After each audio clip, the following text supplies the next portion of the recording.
तो चलिए बिना किसी देरी के सीधे इस खौफनाक कहानी के विश्लेषण में उतरते हैं। आज की चर्चा एक ऐसी सुपर नेचुरल यानी अलौकिक बिसात के इर्द गिर्द घूमती है जिसकी नींव में गहरा दुख, भयंकर अकेलापन और बदले की एक खौफनाक आग छिपी है। एक बढ़िया हॉरर कहानी की पहचान ही यही होती है कि वो सिर्फ अचानक से डराती नहीं है, बल्कि वो डर को एक माहौल की तरह बुनती है। आज हम यही देखेंगे कि कैसे एक बिल्कुल आम सा दिन बारिश की कुछ बूंदों के साथ एक कभी ना खत्म होने वाले डर के सपने में बदल जाता है। अब जरा इस वार्निंग को देखिए, जो बारिश में आता है वो लौट कर नहीं जाता। अंधेरे कमरे में जब बिजली कड़कती है तो दरवाजे पर लाल रंग से उभरे हुए ये शब्द तुरंत क्लियर कर देते हैं कि बॉस, यहाँ कुछ भी नॉर्मल नहीं है। ये सिर्फ एक सस्ती डरावनी लाइन नहीं है, बल्कि ये उस पूरे श्राप का मेन रूल है जिसके आसपास ये पूरी कहानी बुनी गई है। ये सीधे तौर पर आपको एक एब्सोल्यूट टेरर की दुनिया में ले जाने का मंच तैयार करती है।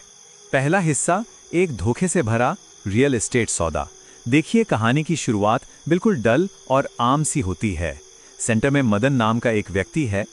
मदन शहर ने अपनी नौकरी खोने के बाद गांव लौट आया है और अब प्रॉपर्टी ब्रोकर का काम कर रहा है। हॉरर कहानियों में ये ट्रिक सबसे इफेक्टिव होती है। शुरुआत को इतना नॉर्मल रखना कि आने वाले खतरे का दूर दूर तक कोई अंदाजा ही ना हो। तो मदन जब इस नए खाली 2 मंजिला घर में पहुंचता है तो सब कुछ परफेक्ट लगता है। बाहर से नया, अंदर ना कोई धूल ना कोई सामान। एक प्रोफेशनल की तरह वो हर कमरे का इंस्पेक्शन कर ही रहा होता है कि अचानक माहौल तेजी से बदलने लगता है। आसमान में काले बादल ऐसे छा जाते हैं कि दोपहर कब शाम में बदल गई पता ही नहीं चलता। बिजली कड़कती है और मूसलाधार बारिश खिड़कियों पर हथौड़े की तरह पड़ने लगती है। जो एक शांत प्रोफेशनल काम था वो अचानक से पूरी तरह एकांत और आइसोलेशन में बदल जाता है। और पता है आज के टाइम का सबसे बड़ा डर क्या है? Zero network. जब मदन अपना फोन निकालता है तो स्क्रीन पर कोई सिग्नल नहीं होता। ये जीरो सिर्फ किसी सिम कार्ड की प्रॉब्लम नहीं है, ये सिंबल है इस बात का कि बाहरी दुनिया से कनेक्शन, मदद की कोई भी उम्मीद या बचने का हर एक रास्ता अब पूरी तरह से ब्लॉक हो चुका है। दूसरा हिस्सा, तूफान में फंसा हुआ। यहां आकर ध्यान दीजिएगा कि कैसे ये फिजिकल आइसोलेशन अब एक अलौकिक घुटन में तब्दील हो रहा है। अब मदन सिर्फ खराब मौसम की वजह से एक घर में नहीं फंसा है, वो एक ऐसे चक्रव्यूह में आ चुका है जहां रियलिटी के रूल्स अप्लाई ही नहीं होते। ये टाइमलाइन देखिए, किस तरह घटनाएं अचानक नहीं बल्कि धीरे धीरे बढ़ रही हैं। पहले 5वें मिनट पर सूखे फर्श पर पानी से बने गीले पैरों के निशान बनते हैं जो घर के अंदर आ रहे हैं। फिर 15वें मिनट पर एक ऐसी पुरानी लकड़ी की अलमारी अचानक नजर आती है जो पहले वहां थी ही नहीं। उसमें एक पानी टपकती हुई लाल साड़ी टंगी है। 20वें मिनट तक आते आते आईने में खुद का अक्स ना दिखना और फिर इंसानी पैरों के निशानों का जानवरों जैसे नुकीले पंजों में बदल जाना। ये जो धीमी गति से बढ़ता हुआ डर है ना, ये किसी का भी दिमाग सुन करने के लिए काफी है। तीसरा हिस्सा, लाल साड़ी का प्रकट होना। अब ये खौफ सिर्फ परछाइयों तक सीमित नहीं रहता। ये खौफ बहुत जल्द एक फिजिकल और रोंगटे खड़े कर देने वाला रूप ले लेता है, जो अब एक्टिव तरीके से वहां शिकार कर रहा है। अलमारी खाली है, फिर भी उसमें से एक पानी टपकती हुई लाल साड़ी टंगी हुई है। सोचिए, एक बिल्कुल सूखे कमरे में पानी टपकने की आवाज डर को कितना गहरा कर देती है। और सबसे क्रूशियल पॉइंट है उस अलौकिक शक्ति की सेंसरी डिटेल, जो एक असहनीय दहशत पैदा करती है। सफेद पड़ चुका चेहरा, पूरी तरह से काली आंखें, होठों पर एक भयानक मुस्कान और एक गर्दन जो अननेचुरली एक तरफ मुड़ी हुई है। और हाँ, हवा में तैरते हुए कीचड़ से सने पैर जिनसे लगातार पानी टपक रहा है। ये सीन दिमागी तौर पर इतना भारी है कि कोई भी इंसान अपना आपा खो बैठे। भागने की कोशिश भी यहाँ एक अंतहीन डरावना सपना बन जाती है। मदन अपनी पूरी ताकत लगाकर बाहर मूसलाधार बारिश में भागता है, कीचड़ में गिरता है, फिर दिशा बदलकर लगातार 5 मिनट तक बेतहाशा दौड़ता है। और फिर क्या होता है? वो खुद को वापस उसी शापित घर के ठीक सामने खड़ा पाता है। ये एक ऐसा स्पेस लूप है जो साबित करता है कि ये श्राप सिर्फ दिमाग से नहीं खेल रहा, ये तो रियलिटी की दिशाओं को भी अपनी मर्जी से मोड़ सकता है। चौथा हिस्सा, एक काला इतिहास सामने आता है। किसी तरह वहां से जान बचाकर भागते हुए मदन एक पुराने पीपल के पेड़ के नीचे बनी झोपड़ी में पहुंचता है। वहां उसे एक बूढ़ा आदमी मिलता है और यहीं पर हमें इस पूरे खौफनाक सपने के पीछे का डार्क और दुखद इतिहास पता चलता है। क्योंकि देखिए, हर भूतिया कहानी के पीछे एक ऐसा अतीत होता है जिसे दबाने की कोशिश की गई होती है। ये कहानी माला की है, एक ऐसी औरत जिसका पति कमाने शहर गया और कभी लौटकर नहीं आया। गांव के कुछ लालची लोगों की नजर उसकी जमीन पर थी।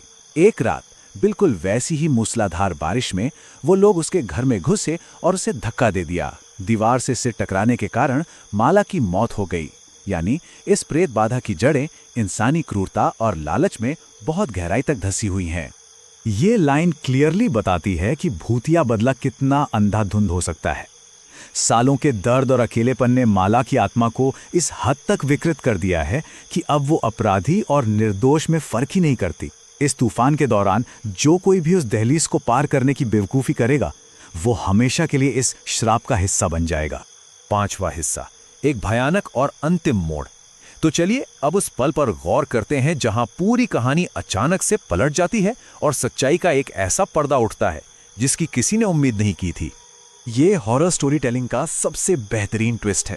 जब उस झोपड़ी में माला की आत्मा आती है ना, तो वो मदन पर हमला नहीं करती, बल्कि अपनी लंबी उंगलियों से उसकी जेब की तरफ इशारा करती है।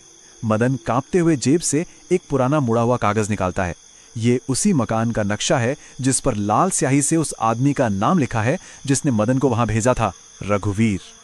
और यही कहानी का सबसे भयानक सच खुलकर सामने आता है। मदन को लग रहा था कि वो एक नॉर्मल क्लाइंट के लिए काम कर रहा है, लेकिन रियलिटी ये है कि रघुवीर की तो 20 साल पहले ही मौत हो चुकी है। इस पूरे ट्रैप का सूत्रधार शुरुआत से ही एक प्रेत था। मदन को वहां बुलाया नहीं गया था, बल्कि उसे एक सोची समझी साजिश के तहत भेजा गया था।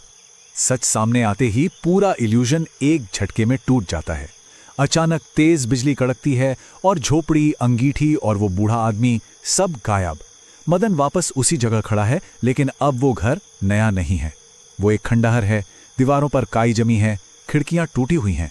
ये एक दशकों पुराने मर्डर स्पॉट की सड़ती हुई हकीकत है, जिसे अब तक एक साफ सुथरे भ्रम के पीछे छुपा कर रखा गया था। फिर जब मदन का फोन बजता है और दूसरी तरफ से ये कंफर्म होता है कि गांव में तो कोई नया मकान बना ही नहीं है, तब जाकर पर्दा पूरी तरह हट जाता है। अचानक आसमान साफ होने लगता है, बारिश थम जाती है और वो डरावनी औरत भी गायब हो जाती है। मौसम के साफ होते ही तत्कालीन खतरा भी टल जाता है, जो कि एक छोटा सा धोखे से भरा राहत का पल देता है। लेकिन रुकिए, हॉरर अभी कहां खत्म हुआ है। कुछ दिन बाद एक रात जब फिर से मूसलाधार बारिश शुरू होती है, तो मदन की खिड़की के शीशे पर एक भीगे हुए हाथ की दस्तक होती है।